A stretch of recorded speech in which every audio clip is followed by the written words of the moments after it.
Hocus Pocus by Pegasus Rescue Brigade. Chapter 12. In the following weeks, Dinky's life had finally begun to return to some fake semblance of normalcy. Just as Clarity predicted, discussion of the fire in the tower declined when no information came to light. Within a few weeks, most students had forgotten about the incident. There were still a few things that refused to settle down, though. The terrible rift in communication between Honeydew and Scuffle remained. As usual, Dinky and Clarity stuck together whenever possible, but they quickly found it became impossible to hang out with Honeydew or Scuffle. Both of them seemed to be avoiding one another, Dinky presumed, until one or another could muster the courage to try and sort things out. On the positive side, Scuffle seemed to be taking an active effort to remain on Dinky and Clarity's good sides, to prove that he deserved the trust they had placed in him. Honeydew's enchanted ring had somehow become misplaced after her scuffle in class. Honeydew was unconcerned, however. She had no plans to continue wearing the ring after having accidentally used its power to threaten some pony bodily. Nevertheless, Dinky and Clarity returned to the hideout the next day to search for it, but the little bauble seemed to have vanished. Honeydew's and Scuffle's attitudes weren't the only things that were different. Dinky couldn't help but notice that Sparkler seemed to be around more often. Whether the Overseer was finally attempting to break her antisocial streak, or had some other purpose in mind, Dinky could only guess. Either way, given her past experience with Sparkler, Dinky did her best to avoid any direct contact with the older filly, and especially careful to make sure Sparkler didn't catch her sneaking off to the forest hideout. There were also a handful of small changes in the way the Academy operated. Against Bright Spark's recommendations, Princess Celestia launched a program to keep an eye on the school and attempt to catch it if any further evidence of dark magic should arise. A small band of trained unicorn guards patrolled the castle, leaving the students alone, but keeping a watchful eye on everything. As another cautionary muster, Nestor the Changeling was suspended from his assistant role and put on probation while Celestia's administration continued to investigate the possibility of Dinky having learned her dark spells from outside source. Dinky, knowing Nestor had, of course, nothing to do with the incidents he caused, felt a little bad for him. However, she still hadn't proven whether or not he had been the one spying on her from the cover of the forest, so ultimately, her feelings were mixed. And so, with the addition of these two changes, it became business as usual for the students of Celestia's Academy. A hot, sunny July gave way to a humid August. One evening, at the beginning of the month, Dinky met up with Scuffle as the two of them headed for astronomy class. "Hey, Dinks," the cult greeted. "How's it going?" Dinky shrugged. "Alright, I guess. Things have been getting awfully busy, though. I'm worn out." Scuffle nodded. "You're telling me. Good thing midsummer holiday is coming up, huh?" Dinky blinked and cocked her head. "What's midsummer holiday?" Scuffle raised his eyebrows. "You don't know? It's a week-long break from school in the middle of August," he explained. "We've already been studying for months. I'm glad to give students a chance to relax and recharge before classes pick up the pace in preparation for final exams in November." Dinky grinned. "So, is there some time off?" "Well, that depends," Scuffle said, smirking. "Most ponies go on vacation or something. My brothers are already planning a trip to some resort down the party a week away." Dinky laughed. "Sounds like them. As for me, I'll probably just end up going home for a few days." Scuffle shrugged. "I don't actually have any plans either, as much as I might want to. Looks like it might be a boring holiday for the both of us." "We still have a few weeks," Dinky said. "Maybe some opportunity will turn up." Scuffle nodded absently. "So, how's Honeydew?" he asked, changing the subject abruptly. "We haven't really, talked much since the afternoon in the hideout." "She's fine, I suppose," Dinky said slowly. "She seems back to her old self, except when you're around." Scuffle grunted. "I guess it's about time we try to patch things up," he mumbled. "I don't want her to have to avoid me forever." "Then maybe you should approach her about it," Dinky suggested. "That might get things resolved much faster than if you wait for her to come to you." "I'll talk to her soon," Scuffle said, avoiding Dinky's gaze. "I'm just still not sure what I could say to change her opinion of me." The foals turned to Crower and arrived in the astronomy classroom. "Guess I'll worry about that later," Scuffle decided. "Princess Luna says he had something interesting discussing with us today, right?" Dinky nodded as he followed Scuffle into the classroom. As usual, once every pony was present, the room began to ascend to the inside tower. The roof opened up, and the class was lifted up into the night air. Princess Luna appeared in the darkness and gracefully floated down onto the platform. "I bid you welcome once again, my students," Luna said, folding her wings against her sides. "On this fair evening, we will begin studying on one of the most important topics of astronomy, the influence of the stars on unicorn magic. You would all do well to take notes. It's best to know if the stars are in your favor before casting powerful spells." Dinky wasted no time in preparing her notebook. Scuffle appeared to be zoning out. It took a nudge from Dinky to get him to retrieve his own notebook. "Before we begin," Luna continued, "please allow me to recount a bit of relevant history." Scuffle rolled his eyes. "Didn't we get that enough of this in magic history class?" he mumbled to Dinky. "I heard that, my young colt," Luna said with a chuckle, causing Scuffle to jump. "I can assure you, this is not something that would have been covered in the Academy's history class. It's not so much a list of historical facts as it is a simple story, and one I think you will all be very interested to hear, I thought." Luna's horn began to glow with a bright blue light. Something curious started to happen. The stars seemed to flicker and began to disappear. The moon's sheen dulled until it was hardly visible. Soon, the detail and color of the world surrounding the tower began to fade. It was as everything beyond the boundaries of the classroom was melting into darkness, while everything within the circle, including the desk and ponies sitting at them, remained brightly lit, hardly defined. The students looked around in uncontrolled curiosity. After all, spells like this were common for Princess Luna. "Is this some kind of illusion?" Scuffle asked Dinky, as the last traces of the world beyond the classroom were replaced with inky blackness. "It's gotta be," Dinky concluded. "If it was a darkness spell or something, we wouldn't be able to see ourselves. But I can see you as clear as day." The circular classroom now floated in an endless void. Luna's spell did not stop, however.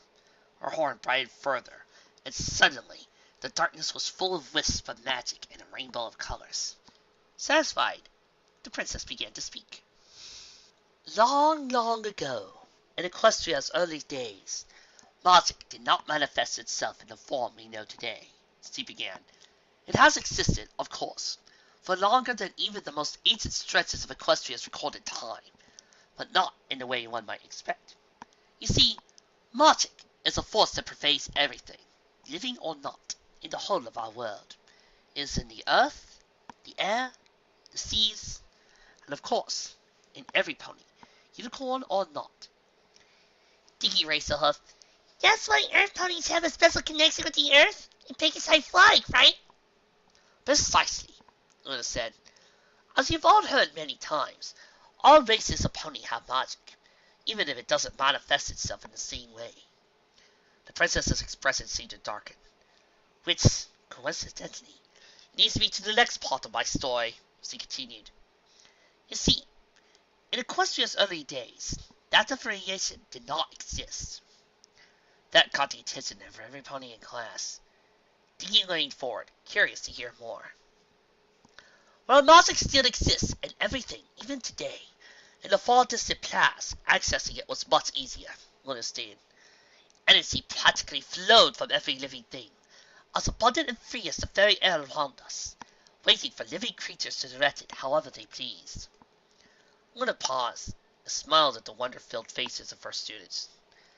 "It sounds like a very different world than the one we live in today, doesn't it?" she asked. "At the time, magic was so abundant and so malleable that earth ponies and Pegasus could direct it to perform simple tasks just as easily as unicorns." "Why is it still like that?" some pony asked. "Did the magic run out?" Luna shook her head. "My child, as long as there is life in Equestria, there will continue to be magic. But unfortunately, our fair world is far from a paradise. Change occurs, and it is not always good. As you know, Unicorns are capable of reading most types of magic, and Pegasi and Earth ponies can channel a few types that unicorns can't. There used to be possibilities far more boundless than that, but alas, unfavorable events came to pass, and now the full power of their magic is inaccessible to any one race. But that's a story for another time. Luna paused, puzzled, and tapped her hoof to her chin. Where was I? Oh yes. While magic was freely accessible at the time, it was used only for the simplest of tasks, mere extensions of the abilities of the physical body. I was a mere child of only a few centuries when ponies tried to release the potential of this magic, and used it to do great things. A particular group of especially powerful ponies went on to invent our modern-day spells. Well then, why haven't we ever heard of these ponies? Another cult asked. Wouldn't they be household names? Oh, they are, Luna said, chuckling. Though, perhaps, not in the way you may think. Luna's horn lit up again, and suddenly a crowd of ethereal ponies emerged in the darkness beyond the classroom. The holograms, unaware of the foes watching their actions, began to direct the colorful energy around this void. Dinky recognized many of the holograms at once, but they were some of the last figures he had expected to see. Characters from a storybook her mother used to read when she was little. Many of the ponies had strange, often comical features. One had horns like a bull, another claws like a crab. Other ponies carried unusual items. Dinky spotted a bow and arrow, a jug of water, a fishbowl with 2 goldfish. Still, another pony was dressed in flowing classical garb that was common thousands of years prior. Glancing around quickly at the classroom, Dinky saw the other students having the same realization. They had all seen these ponies before. Surprise! Luna asked. These 13 ponies have been immortalized in legend that still exists today. We know them collectively as the Zodiac, and their respective constellations play an integral role in our night sky. Wait, Dinky cut in. The Zodiac ponies were real? Luna nodded. Yes, but they lived in Equestria so very long ago that all that remains of their legacy is the legends about their fantastic powers, and what my little sister and I learned in our interactions with them. The princess turned back to holographic ponies. And now, an assignment, she announced. Assert the access of the Zodiac ponies. See if you can determine which pony developed to feel the magic. After all, every basic type of spell was first created by one of the 13 you see here. The answers are available in your textbook, so you should not be able to figure out some ponies' specialty out. I shall finish the story surrounding them when we reconvene as a group. Luna motioned a hoof for the students to rise, and every pony left his or her desk and tried to the edges of the room to view the holograms. The holographic ponies spread out around the dome of the darkness, and were beginning to practice various spells. Hey, Trixie, you took this class, right? Yes. How well did you do? Slept through it. What? It was kind of boring. Do you already know all these ponies by name? Scuffle asked Dinky, gesturing to the ethereal figures around the room's perimeter. Yeah, don't you? Scuffle gave Dinky an empty stare. I don't read much. Shouldn't come as a surprise, really. Dinky raised an eyebrow. Well, I guess I could teach you, but in exchange, you had to help me figure out which pony uses which magic. The stories never said anything about that. Scuffle nodded and pointed to a pair of stallions flinging spells at another. Those two are dueling. I say we start there. Dinky chuckled. You always covered it battle magic, Scuffle. You know it, Scuffle replied, returning Dinky's grin. The two foals reached the edge of the darkness, and watched the stallions. A bulky red earth pony, with horns like a bull, swung his head forcefully and conjured up a fireball, which he tossed at his opponent.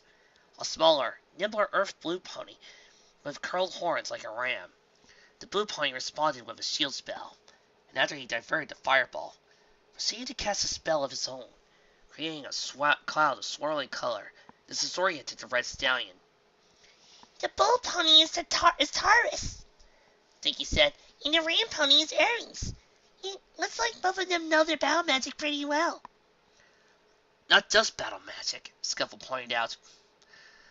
Taurus is using offensive spells, and Aries is using defensive ones, kind of like my brothers and me. At that moment, Taurus shook free of Ares' trap and fired both a great beam of energy, knocking Ares to the ground. Ramhorn Pony attempted to rise for a moment, then waved a hoof, conceding to his opponent. Scuffle frowned and heaved a sigh. "They're really like my brothers and me," he grumbled. "My lousy defensive spells are just a coward's way out. Offense always wins in the end." Don't talk like that, Dinky scolded. The pony who wins either has stronger magic skills, greater wit, or both. One type of magic isn't inferior. Scuffle rolled his eyes. "Remember our duel at the beginning of the year, Dinks?" he asked. "Both of us used primarily defensive magic. And do you know what happened?" Sparker caught us, Dinky replied flatly. "Before that," Scuffle said, "we were stuck in a stalemate. Defensive magic can't win a duel. It can only make it drag on longer." Scuffle kicked at the stone floor. "If I can't learn some powerful offensive magic, my brothers are never going to think I'm tough." Dinky opened her mouth to reply, but Scuffle held up a hoof. "Don't, please," he said. "I already let myself get too sappy there. Let's just—" An arrow whizzed through the air. Although it was nothing more than an illusion, it passed right in front of Scuffle's nose, causing the colt to jump back. The arrow sailed a few pony lengths further, and hit the center of an equally illusory wooden target. "All right, who's the wise guy?" Scuffle grumbled, as he and Dinky turned to the pony, fired the arrow. An orange Pegasus, with a dark gray mane, grinned as he prepared another arrow, let it fly, and smirked as it landed dead center, a hair's breadth from the last one. "Get a load of this guy," Scuffle chuckled. That's Sagittarius, Dinky explained. Even in the stories he's a famous archer. I don't know what he knows about magic, though. "Magic or not, he's pretty handy with that bow," Scuffle commented. Grinning to himself, Sagittarius turned around, facing away from his target, and drew his bow. He let the arrow fly, and the projectile changed its course in midair, sailing over his head and sticking to the center of the target. Scuffle blinked. Maybe a little too handy. "Oh, I get it," Dinky said, her eyes lighting up. "It's not the pony, it's the bow. It's enchanted." "So, Sagittarius invented enchantments," Scuffle said. "Should I be writing this down?" "I don't know about you, but I am." "Come on," Dinky said, ignoring Scuffle's question. "Let's take a look at the rest of them." Dinky quickly became totally engrossed in studying the illusionary ponies that Luna conjured up. As promised, each one seemed to have a magical specialty. Capricorn was a quirky little earth mare with horns like a goat, but a tail style that looked like a fish. Dinky was never quite sure what Capricorn's appearance was supposed to represent, but her magic was easy enough to determine. The mare transformed herself into a fish that swam through the darkness, and then into a goat, which seemed to bound up a shadowy crag, before returning to her curious pony form with characteristics of both. Briefly, Dinky wondered if Capricorn was responsible for the strange animal features so many of the zodiacs bore.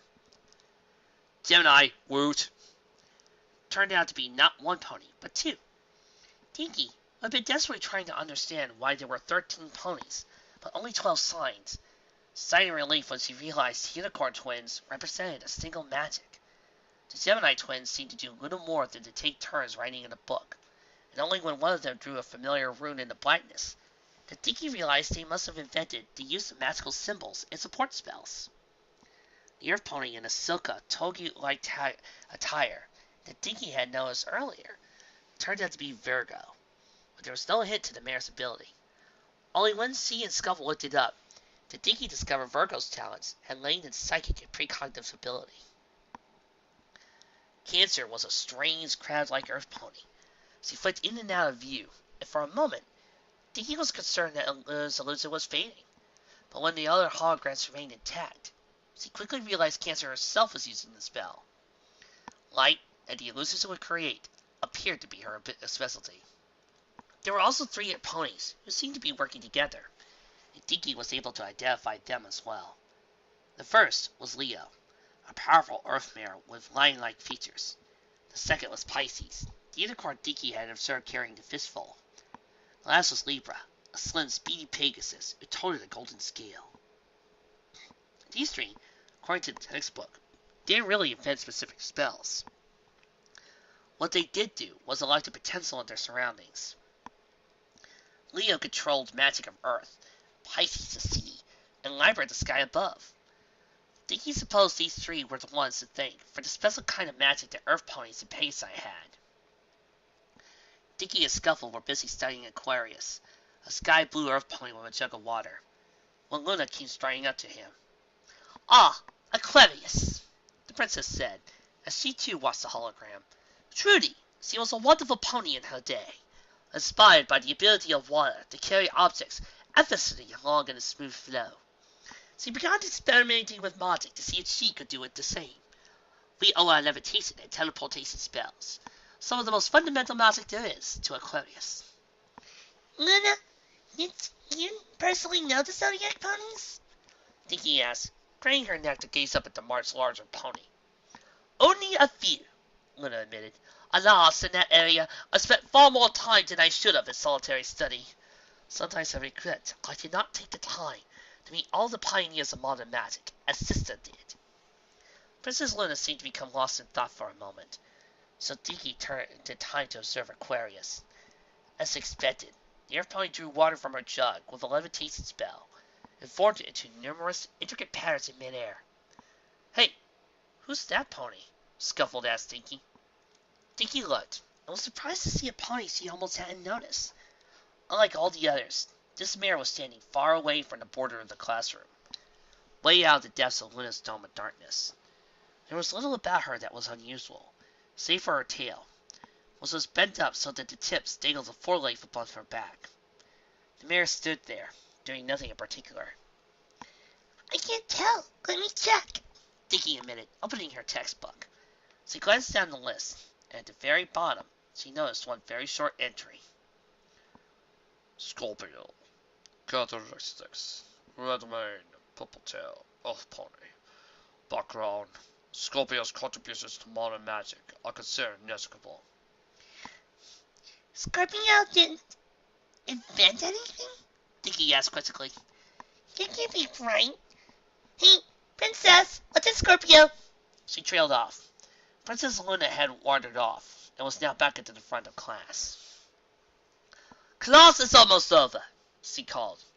"I know many of you have not had the time to observe all of the Zodiac ponies, but I require you to return to your seats so we may finish the lesson." Dinky glanced one last time at the hazy form of Scorpio, then trotted back to her seat. "Now that you are all familiar with some of the figures of the Zodiac, you are probably wondering what modern significance they hold. And for that answer, you need to only look into the stars." Luna's enormous illusion dissolved instantly, bathing the tower in moonlight once again. "Many constellations appear in the night sky, and 12 of them are representations of the 12 signs of the Zodiac," Luna explained. "At any given time of the year, we are under the power of one of these constellations. The cycle of 12 rotates once just per year." "Ooh, what do you mean, under their power?" Ophelia asked. Princess Luna smiled. "Ah, and here we reach the key point of the lesson.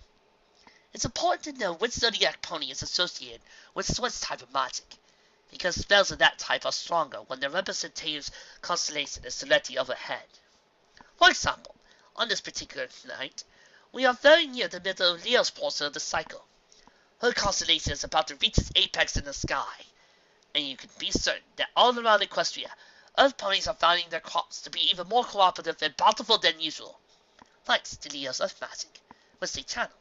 Unicorns can also Earth magic to bring themselves in tune with the soil and the things growing in it and living upon it." Dinky made a mental note to tell Honeydew, certain that the timid filly would be delighted to hear that her favorite type of spell was currently at the peak of her power.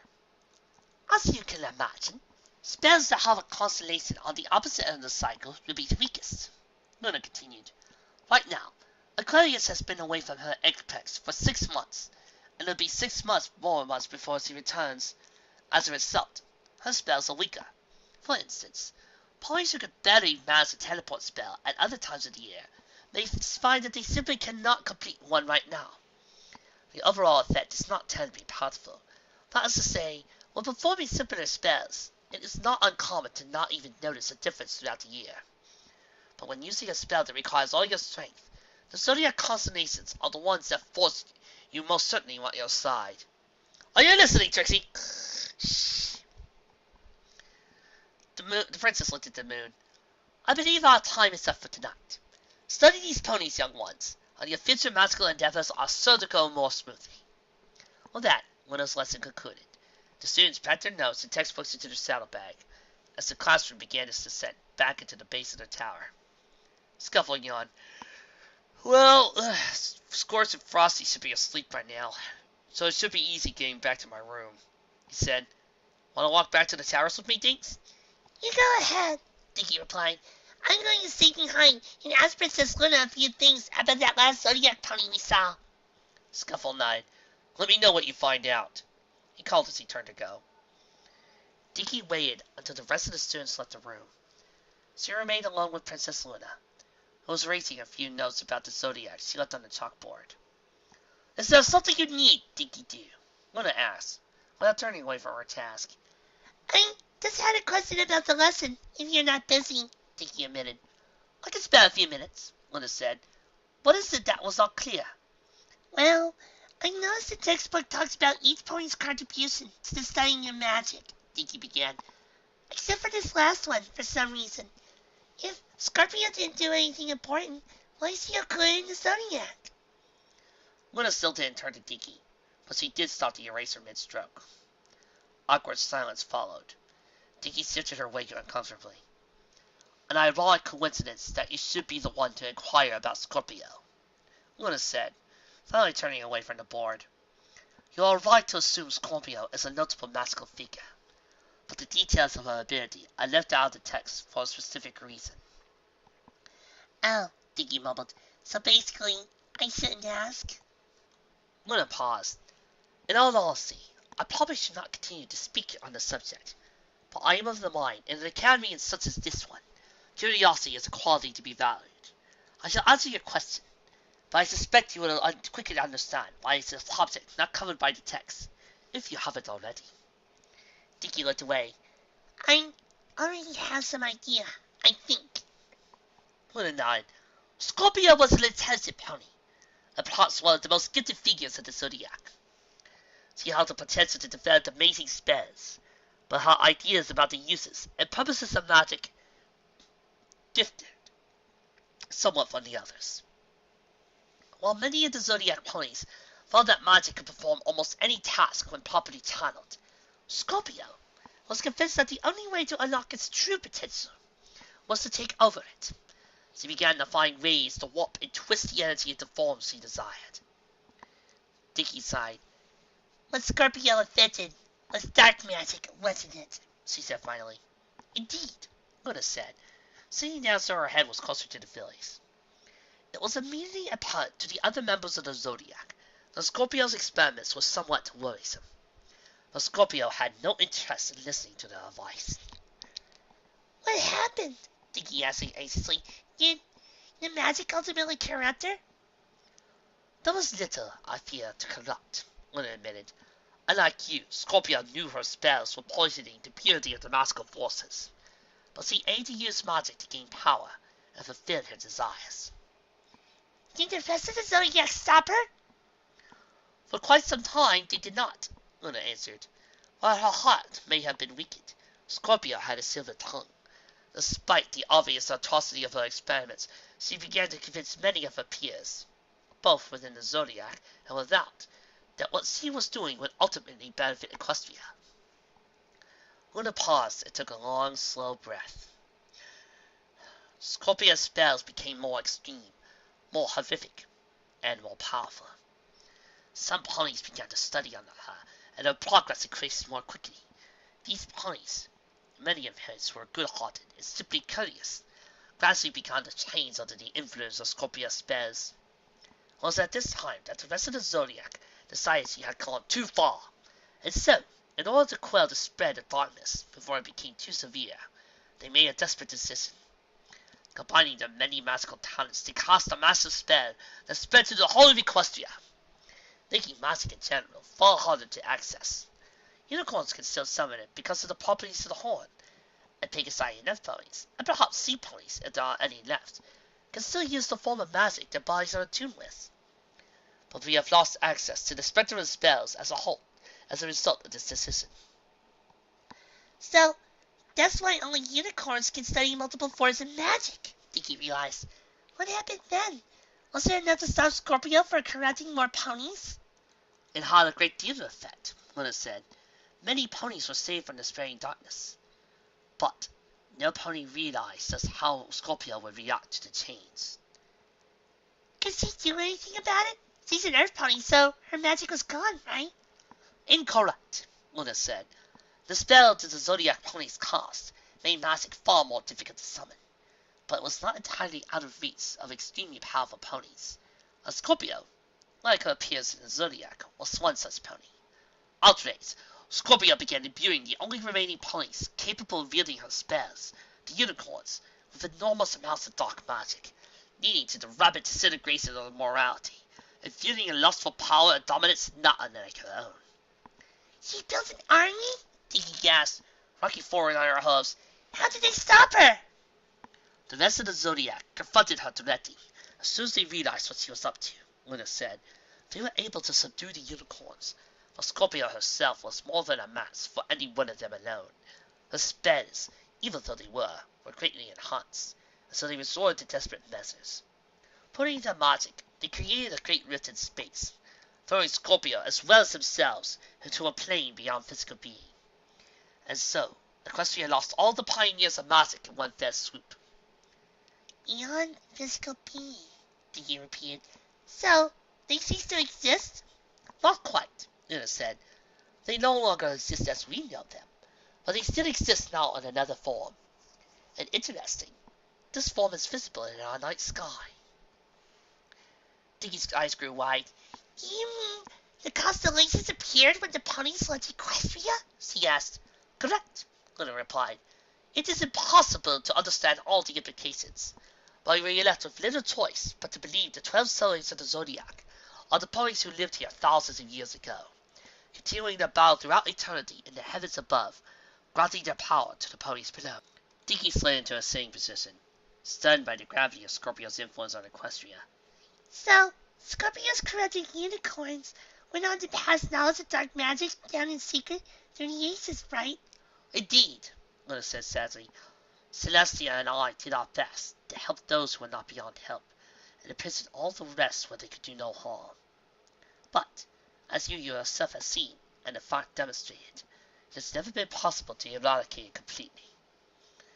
Dinky nodded. Thank you for killing me all this, Princess. And don't worry, after what happened a few weeks ago, I promise you I'll never use another Scorpion's evil spells. That is wise, Luna said simply. Now, return to your tower, young one. I'm sure you are eager for your rest. Dinky said goodbye to Princess Luna and trotted off to the castle's silent halls. Dinky's friends were all interested in details of the Zodiac, and equally shocked to hear the story of Scorpio. After class the next day, Dinky and Clarity tried out to sit by the waterfall on the grounds and discuss it a little further. So, dark magic becomes even more powerful around the beginning of November, when Scorpio reaches the top of the sky? Clarity asked. I guess so, Dinky replied. It certainly creates some worrying possibilities. Maybe it's even the reason I haven't seen Sunbeam since the incident. He could be waiting for Scorpion's apex to get closer so his magic gets stronger. Well, as far as figuring out what Sunbeam's up to, we don't actually have much to go on, Clarity pointed out. You're still the only one who's ever seen him. There's always the possibility you messed up his plan when you used dark magic in public before he wanted you to. I guess he could be waiting for Scorpio's apex, but I think it's just as likely you'll never see him again. Dinky nodded. I really hope that's the case. I still don't know why he targeted me, but I think I prefer it if I never find out. She tilted her head discreetly, indicating an all-too-familiar purple pony that was lurking nearby. For now, he has someone else to worry about, I think.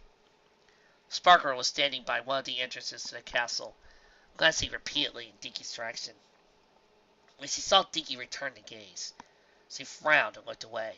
Typical Sparkler, huh? Clarity asked. She still hates us. Dinky said to huff. I just want to know why she hates us, the filly grumbled. Other families break their rules and get scolded or punished all the time, but once they start their detention or whatever, Sparkler doesn't treat them any differently. I don't get what I'm doing that she's so jealous of, but it's kept us on our bad side the whole term. Clarity furrowed her brow and did not immediately reply. Dinky could practically see the gears of thought turning her friend's head. So, she said finally, the issue here is we're stuck on Sparkler's bad side, and we can't get off of it until we know why we're in the first place. Exactly, Dinky answered. We can't do that as he won't open us and tell us a little why she's mad. A sly grin crept across Clarity's face. Well, that's simple. If we don't know anything about Sparkler, all we need to do is talk to a certain sun pony who does. Presto raised an eyebrow. You want to talk about Sparkler? Dinky and Clarity nodded in unison. Well, Presto stuttered, tilting his weight repeatedly between his right and left hooves, glancing nervously around the castle corridor. Why can't you just ask Sparkler your questions? She'd be able to give a more direct answer, don't you think? Sparkler is not exactly an open book, Clarity said, sounding a tad exasperated. But you already know that, don't you, Presto? And more importantly, you know why she's like that, Dinky added. Presto sighed and hung his head. Alright, you get me. I know Sparkler since we both came here 4 years ago. You're right, she's reserved at the best of times.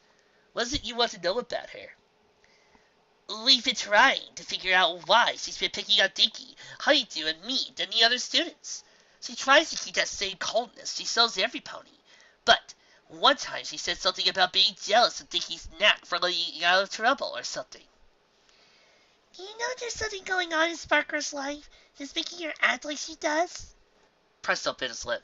Well, Sparkler and I are always have been friends during our time here, but she's never really poured out the details of her life away from school to me. You mean, rather, I'm one of the only ponies Sparkler has ever shown a hint of warmness to. But she tries her best to keep even that in check, it seems. She hasn't told you anything about herself? Dinky asked. Not even a little bit about her personal life? Presto shrugged. Well, he used to take a bit more when we were younger. Poor Sparkler seems to be growing more aloof as she ages, though. She never agreed to tell me anything about what she did while away from the academy, but she did say it was better for her to get too involved with friends. She seemed almost paranoid, I suppose, as a younger filly. Can't imagine what it was like that made her so completely distrusting, even when she was your age.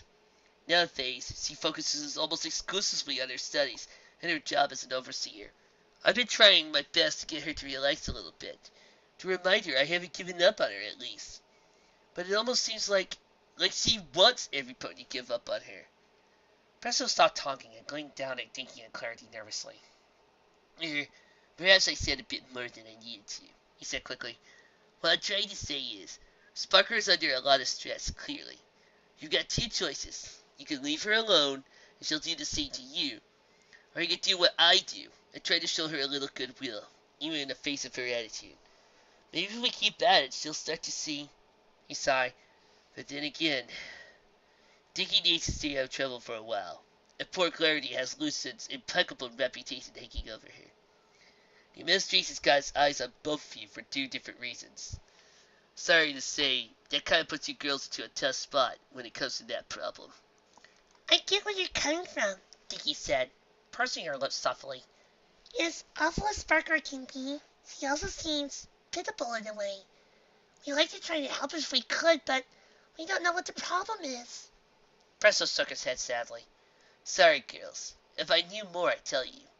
Sometimes there are ponies who keep their inner selves so guarded that no pony can reach them. I'll keep trying, and you two, well, weigh your options, and do what feels right. That's all the advice I can give. The overseer glanced at the clock. And with that, I've got somewhere to be. Have a good day, girls! Presto gave a quick farewell nod and trotted off down the hall. Clarity turned to face Dinky. What do you think? Clarity asked, perking her ears up inquisitively. Is there any hope of getting Sparkler to, not hate us? Dinky took a deep breath. I think Presto has some good advice, she admitted. Let's not do anything drastic. If we can't get Sparkler to open up, at least we can say we tried. That's a good stance, I guess, Clarity agreed. I'm not getting my hopes up, but who knows? Maybe there'll be some sort of miracle. I doubt it, Dinky thought as he followed Clarity to class. Another week passed, but Dinky and her friends didn't find any easy way to approach Sparkler. Once or twice Dinky attempted a friendly conversation, but this only served to confuse and further agitate the older filly. Dinky and Clarity agreed that for the time being, it would be best to return to the default plan and give Sparkler her space. One Thursday evening, Dinky and Scuffle were sitting together on a big red couch in the student lounge, working out the finer details of an astronomy project, when Clarity came up galloping to them, looking quite excited. "Hey, you two, I have great news," Clarity said breathlessly, as he skidded to a halt on the carpet. "I just got a letter from my mom back in Winchester. It turns out our break for Midsummer Holiday falls on the same date as the annual summer festival we have back home. She said I could invite you all to visit and join the festivities. Any pony up for the Winchester next week?" Dinky clapped her hands together excitedly. "I've never been to Winchester," she replied. "Let me send a letter to my mom to make sure it's okay. If she says yes, I'm definitely in." "Have fun," Scuffle said. "I still don't know what I'm doing for Midsummer Holiday myself. My brothers are going to Manhattan, but I sure as heck ain't going with them." Clarity chuckled. "Ho ho ho! Did I sound like I was talking only to Dinky?" she asked playfully. "You're invited too, you know." "Oh!" Scuffle's eyes lit up. "In that case, I'll—" He stopped. His expression became concerned. "Wait, is Honeydew going?" "Yep," Clarity said. "Honeydew jumped at the chance to avoid going home to the farm. She agreed before the question was even out of my mouth." Scuffle frowned. Well, Honeydew might not be totally thrilled if I decide to come along too. Maybe it'd be better if I sit this one out." Now it's Clarity's turn to frown. "Scuffle, you and Honeydew need to work this out eventually, you know." "I know!" Scuffle snapped. "I've been trying. I just haven't quite figured out how to go about it yet." Clarity rolled her eyes. "Fine," she said, flicking her tail dismissively. "If you change your mind, though, let me know. This silly business is putting a big dent in your life and Honeydew's. Consider the offer open until Midsummer's Holiday starts." Scuffle nodded. "Yeah, I'll let you know if things change before then." He turned to Dinky. "Maybe I can finish this star chart alone. You go and get a letter to your mom off to the male dragon before he goes out hunting for tonight." "Oh, right," Dinky said, hopping off the couch. "Thanks again, Clarity. See you two later." Clarity and Scuffle waved goodbye, as Dinky hastily trotted off. After a quick visit to Tinkletoes the dragon, and a brief exchange of letters with Dinky Doo, who presumably enlisted Spike's help, considering how quickly her response arrived, Dinky was able to confirm her trip to Winchester within a few hours. As the final week of classes before Midsummer's Holiday arrived, students of all ages began to become restless. Luckily, several professors developed a few tricks to keep their students engaged in class, even in the shadow of impending vacation. Dinky could immediately tell Professor Lester had something out of the ordinary planned for the enchantments class that day. The mare almost had a teasing grin, as if she could hardly contain her own excitement about the surprise that was awaiting her students. "What do you think she's so excited about?" Honeydew asked, her head cocked a bit. "No idea, but I bet it's something awesome," Clarity said, wagging her tail impatiently. "Professor Lester's one of those teachers who really connects with the students. If she's excited, it's probably worth being excited about." Professor Lester glanced around the room one final time, to make sure all students had arrived. "Good morning, everybody," she called cheerfully. "Who's ready for summer holiday?" The mayor was met with dozens of expressions of approval from students. "Good, so am I," she chuckled. "And I know the last thing you want, just a few days before vacation, is a lecture on non-sustained permanent limitation enchantments. So I'll save that for when we get back. Instead, I prepared a little treat for all of you today." The professor opened the door to an adjacent classroom, and half a dozen fourth and fifth tier students entered the room. The elder unicorns lined up across the room, smiling at the younger students. "These are some of my advanced enchantment students," Professor Lester explained. Each of them has had enchantments class every year since they were year 8. I brought them here today because, for some time now, I've been planning a day where I allow each of you to try out some new and possibly complex enchantments we don't cover in class. The problem is, there's no way I'd be able to help each one of you learn a different enchantment. There are lots of you, and only one of me. So, since I can't do it myself, I brought in some Tonies that can. She gestured to the older students. Now, if I could teach each one of you to help out a table of fools, we could get to a different spells going on at a time. She told them, Go on, spread out. The group of older unicorns trotted among the desks, each one taking a seat in front of some of the younger students. Dinky watched in anticipation as each one came around her table, only to ultimately turn and stop for a different group. When all the ponies had distributed themselves, each table had an older helper, except for the one where Dinky, Clarity, and Honeydew were seated. Professor Lester noted immediately and trotted up to them. Uh-oh, there's no pony for you three, she said. I know I scheduled enough volunteers for the whole class. Maybe somebody's missing. The mayor bobbed her head as she took a quick inventory of the helpers that were present. After a moment, she nodded. Ah, I see. We're only missing... I'm sorry I'm late, Professor. The 3 fillies and Professor Lester looked towards the doorway, where a pink and purple filly was standing. Sparkler! Bum, bum, bum! There you are, Professor Lester said, relieved. It's not a problem. We're only just getting started. These 3 fillies still need a helper. They could be your group, okay? Sparkler looked at the trio. Her gaze came to rest on Dinky, and the brief expression that Dinky couldn't quite read flickered across the overseer's face. Of course, Professor. Good.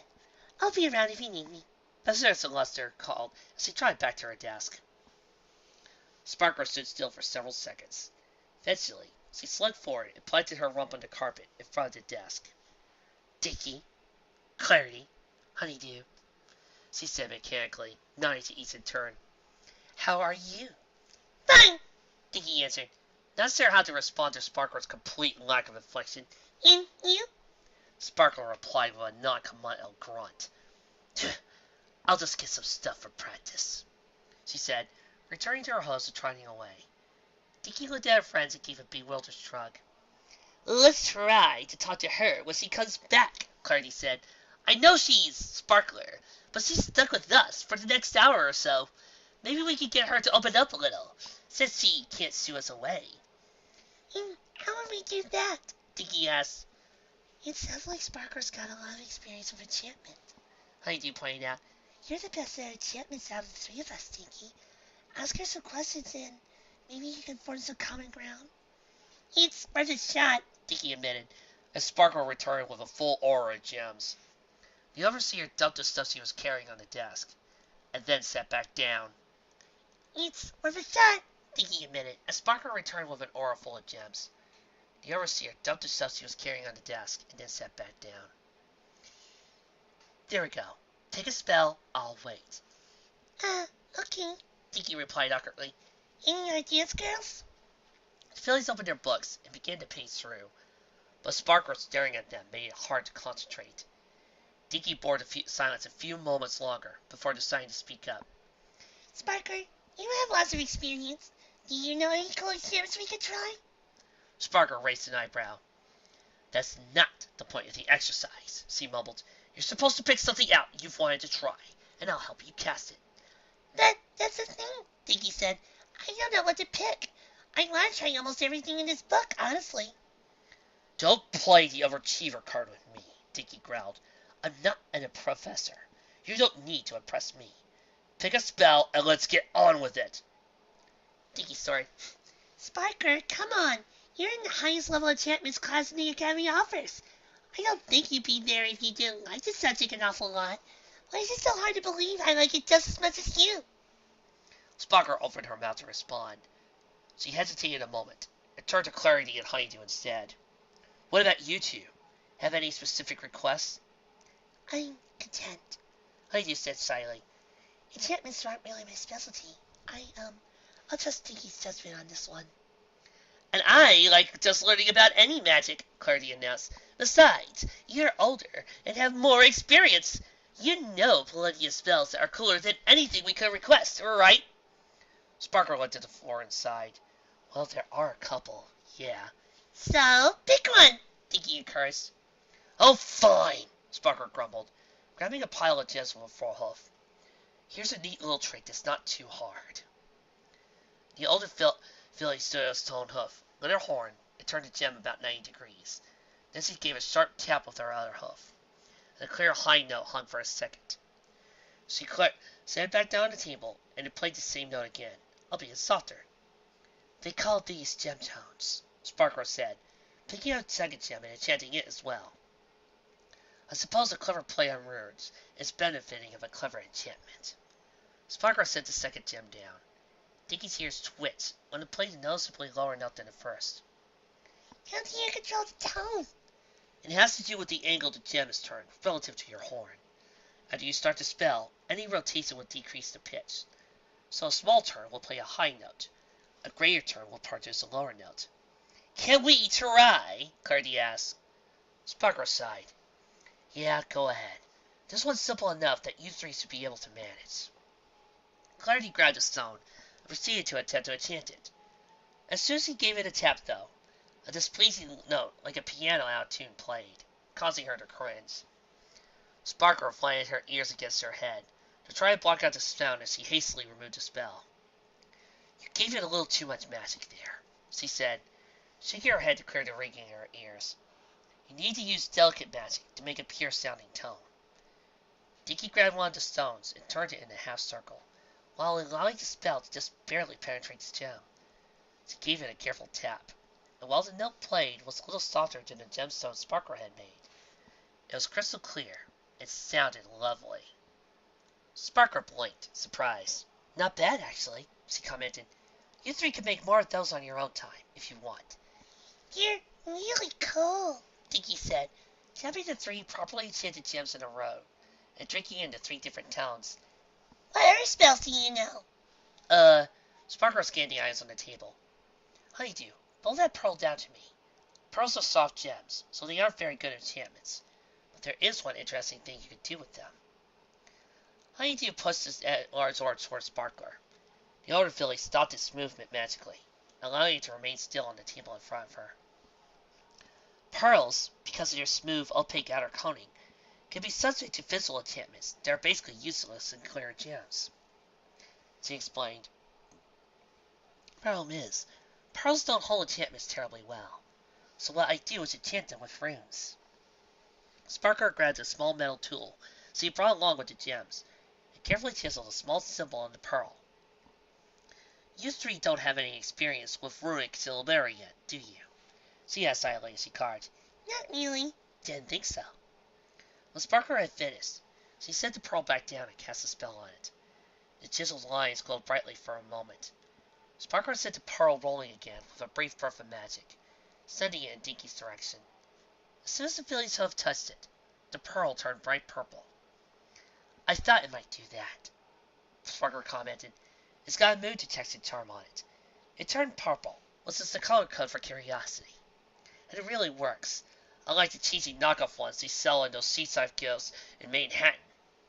That's really cool, Dinky admitted. The pearl turned a sunny yellow before the words were even out of her mouth. She grinned as she passed the pearl down to her friends. When Honeydew touched it, the yellow faltered and became tinged in some parts with pink. Sparkler furrowed her brow. You're nervous? Honeydew smiled sheepishly. I'm always nervous. Clarity laughed. Ha ha! Come on, Honeydew. Listen up a bit. Maybe you could think of another spell we could try. The tension seemed to start to break. Dinky, Clarity, and Honeydew started to discuss some possible enchantment ideas more actively, knowing that Sparkler would be able to demonstrate them. Dinky glanced at Sparkler in the midst of the conversation, and for a moment was silent with surprise. Is that a hint of a smile? Sparkler still maintained her serious expression, but there seemed to be a tiny bit of appreciation for the filly's vigorous interest showing on her face. One corner of her mouth seemed to turn up a fraction of an inch. Well, when you look at that, Dinky thought, maybe we'll get through to Sparkler after all. Class passed quickly. Although Sparkler's attitude never became more animated, she did seem to recognize the girl's curiosity enough to put some effort into a few interesting enchantments. By the end of class, a whole collection of gems containing various spells were piled on the side of the table. Dinky and her friends, entranced like foals given a pile of new toys, experimented with each while Sparkler watched. "Looks like we're about out of time," Sparkler pointed out. "Most of those gems belong to Professor's practice collection, so I'm going to have to start removing the spells now." Dinky nodded. I sure wish we had more time, she admitted. If we come by your room with questions when you are too busy, do you think we could show you some more examples? Sparkler hesitated. She looked back and forth between Dinky and her friends, biting her lip. "Well, maybe. We'll see. You three do seem really into this stuff, I guess." Sparkler lifted up the pearl to remove its enchantment. The pearl turned a very faint, yet obvious shade of yellow. For a moment, the older filly stared at it, clearly surprised. All at once her expression hardened.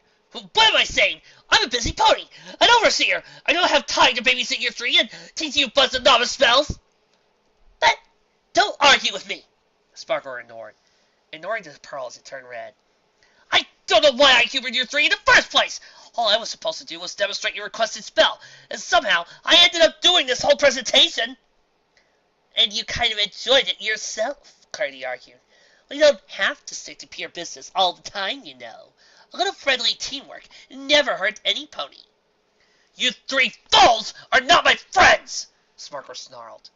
The older filly pounded the table, and the pearl rolled off the edge. There was a sharp crack when it hit the ground, and the color fizzed instantly, leaving the original soft pinkish white. Honeydew squeaked at the outburst and slipped in her seat. "Careful over there, Sparkler," Professor Lester called from across the room. Sparkler swept up all the gems and remained undamaged in Aurora. The other fifth turned students did the same. "We're done here," she said crossly. "You've done more than enough new spells for today. Get going." Sparkler tossed the gems into the box and made for the door without another backwards glance, leaving the three fillies a bit stunned. What just happened?" Honeydew asked. "It seemed like you were starting to enjoy yourself, and then—" "And then she realized it," Clarity said bitter now. "I get it now. It's not that it's impossible to make her happy. It's that she forces it under a new layer of reservation and anger whenever something manages to bring it out." Dinky reached down and picked up the discarded pearl. She gave it a shake, and it feebly flickered a remorseful blue before losing its color again. "A potential for so many things, but it always returns to its original dull form, just like Sparkler herself." "That's it? Time to bring out Weapon Pinky!" Sighing, Dinky tossed the useless pearl into her own saddlebags, and followed her friends and the rest of the students out of the room. She ain't worth the trouble," Scuffle declared. "I'm beginning to think you're right," Dinky said morosely. "If Sparkler keeps acting like that, we might as well give up on trying to change her. She doesn't want to be changed." It was the evening before Midsummer Holiday, and for the first time in weeks, Dinky, Clarity, Honeydew, and Scuffle were all gathered in the forest hideout. Honeydew and Scuffle remained on opposite sides of the room, refusing to directly address one another, but both of them would occasionally chime in to Dinky and Clarity's concerns. "Hey, come on, guys!" Clarity cut in. "Let's not worry about Sparkler for now. If we have to give this more thought, let's at least wait until after the break. Midsummer Holiday starts tomorrow." "My brothers are heading home over the break," Scuffle said, frustrated. "That means, if I want to avoid them, I gotta stay here with the other ponies who don't have anywhere to go." "Scuffle, my offer's still open," Clarity reminded him. "If you want to come to Winchester, you're totally welcome." Scuffle made a somewhat pained face. "Clarity, I still think it'd be better if I just—" The conversation was cut off suddenly, when the illuminated orb in the hideout was unexpectedly and completely extinguished. With very little daylight remaining outside, the hollow was plunged into near total darkness. "What the heck?" Scuffle asked aloud. "Something's wrong," Clarity's voice came. "I'm trying to relight the orb, but it's not responding." "Everybody, light your horns then," Dinky instructed, allowing her own magic to flare. The other three foals followed suit. In the quiet, there was the sound of some pony lurking at the hollow's entrance. It sounded too big to be the fox who visited so often. Who's up there? Dinky called. Did you put out our light? Why, yes, Dinky. Yes, I did. A familiar voice replied. Dinky bristled. You better not be who I think it is. She called threateningly to the unseen pony above.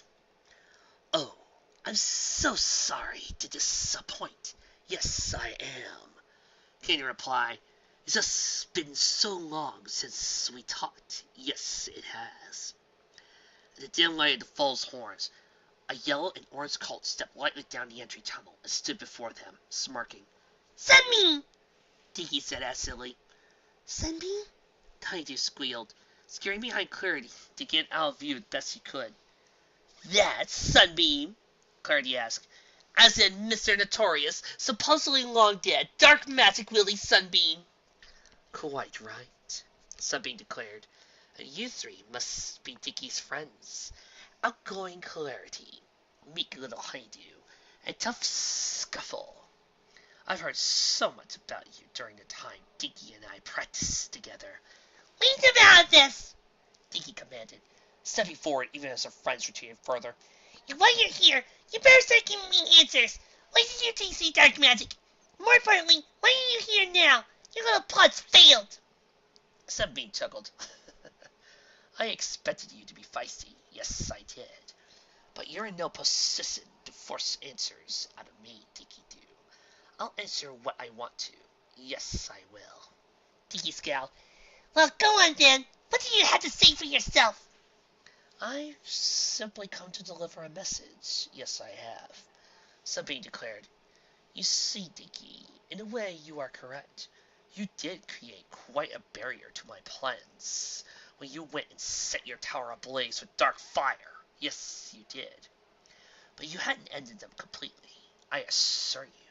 Perhaps it won't be in the way I anticipated, but you, Dinky, will help me reach the goal for which I am striving. That's a promise. Yes, it is. Dinky gave a sharp laugh. And how do you plan to do that? I learned what you were doing to me before it became irreversible. I never been corrected. Oh, haven't you? Sunbeam snickered, grinning almost maniacally. Perhaps you aren't as touch with yourself as you think. No, you aren't. Dinky recoiled slightly. You're just trying to get me flustered, she said, quavering, voice virtually confirming that Sunbeam had indeed just done that. That's it, Scuffle grumbled, stepping forward. Get out of here, you freak! Dinky's got nothing to do with you and your sick plans anymore! Scuffle, Sunbeam said, lighting a black aura around his horn. You shouldn't interrupt when I'm talking with dear Miss Dinky. No, you should not. At the sight of dark magic, Scuffle backpedaled erratically and hunkered down near Clarity and Honeydew. Only Dinky remained in an opposing posture. Sunbeam, I don't know who you are or what you want, the purple fat said, Billy. I don't know if you're dead or reanimated, or you're just not who you say you are. I don't know what you're trying to accomplish with those awful spells, and I don't know why you're so determined to be a part of it. And no matter what tactic you try, you are not going to get me to use dark magic. Sunbeam gave a high-pitched giggle. Oh yes, keep defying me, Dinky. It makes this business much more fun. Yes, it does. Dinky, feeling there was no need for a further response, simply growled. Anyway, that's all I really had to say. Yes, it was. Sunbeam admitted. Do you continue to practice with me? Willingly, though. It'll make things so much easier on you. Yes, it will. Get out! Dinky bellowed. Sunbeam shrugged, keeping his horn aglow to make sure he wasn't followed. Slowly walked backwards out to the tunnel and into the twilight forest, leaving Dinky and her friends standing alone in darkness above the tree.